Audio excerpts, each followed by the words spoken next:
Hi everyone, in this video I'm going to be showing you how to do a whip stitch to join the two ends of your Maker Friends scarf.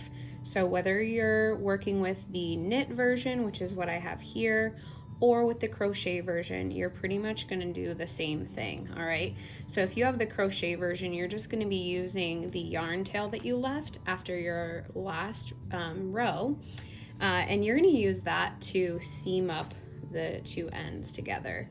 All right, so here is my cast on edge from my knit, and this is my cast off edge. I just finished the bind off here, and so I'm going to use this long yarn tail to stitch together. All right, there's probably other ways of doing this, but I'm just showing you guys how I would go about stitching it together. So the first thing that I like to do is sort of take a look at my stitches, and you can see where the bottom of each of these stitches is from the initial cast on edge, and then you'll be able to see these little V's here for each of my stitches from where I cast off and where I bound off.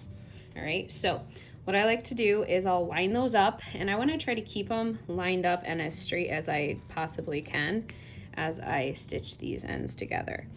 All right, so starting with this side, I'm gonna find the very furthest stitch to the edge here. So I'm gonna start here, and I'm just gonna bring that yarn tail through and just line up those edges.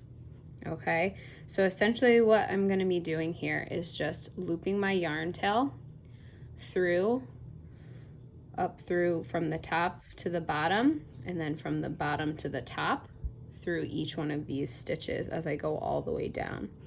All right, so I'm going to start with this one here. So you can see I'm going through both the stitch on this side and this side. I'm going to pull my yarn tail,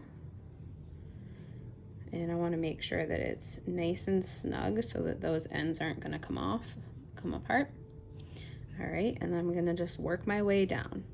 So I'm finding my next stitch, which is right here. I'm going to insert my yarn needle through both sides, both stitches, pull it through.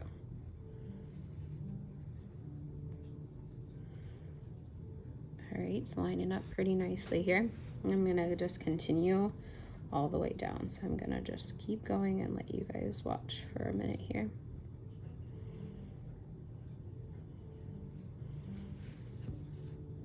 I'm gonna turn this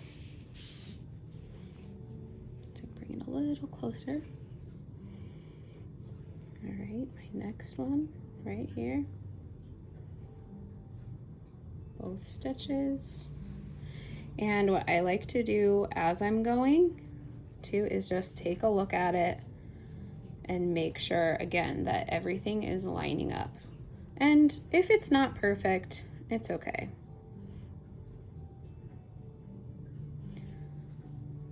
So I'm doing my best again to line up with those stitches.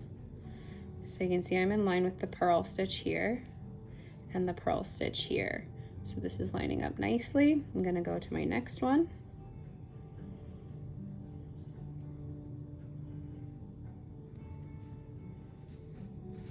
Pull that through. And just working my way down. Take your time. If you mess up, you can always pull the yarn tail back out.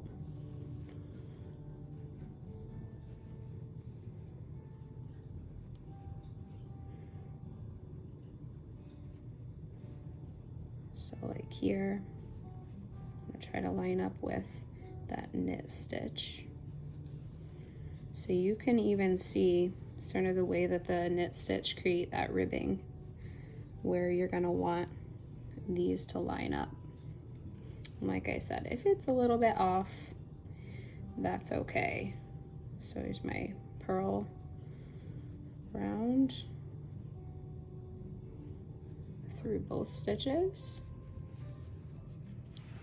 Pull it through.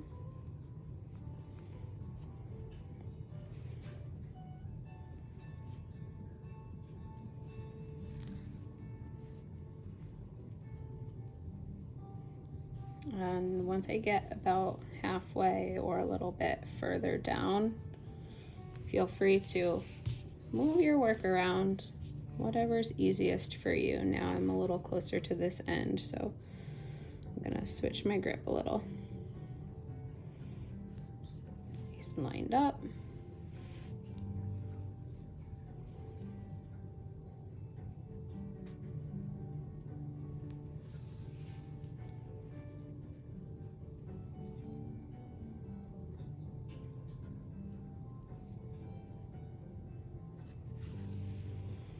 And then right here, I want to kind of take a look again, make sure everything's lining up nicely, and I am about the same distance on each end.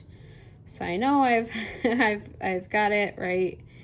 Things are lined up pretty well. So if you have one end that's like way longer than the other, you'll know that maybe you double looped into the same stitch or something like that.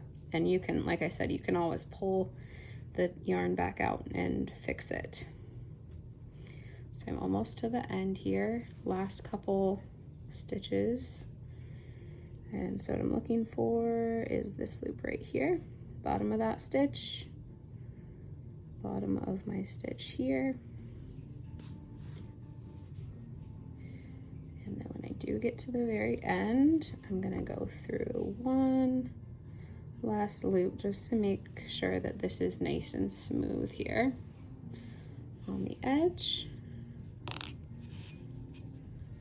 And there we go. Stitched that edge up. Here's what the other side will look like.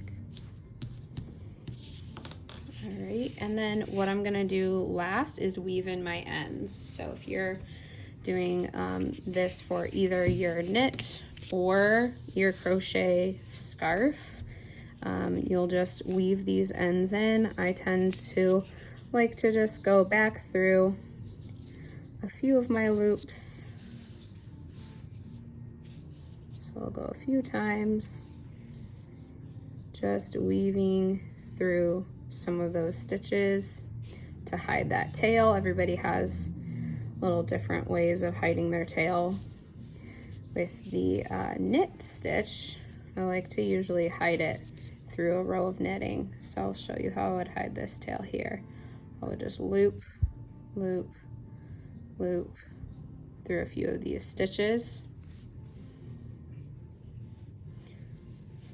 And then I will go ahead and just cut my yarn tail there. Same thing with this other end. I can just loop it through a few of these and hide that tail and cut it so that it's gone. And then when you're finished, you've got your nice, lovely infinity style scarf. So hopefully you found this helpful for the whip stitch if you're joining the ends of your scarf. And if you guys have any questions, you can leave them in the comments. Hopefully you're enjoying the make along, you're enjoying the pattern if you're following along with the Maker Friends scarf pattern. And I hope you guys have a great day. Happy knitting and happy crocheting.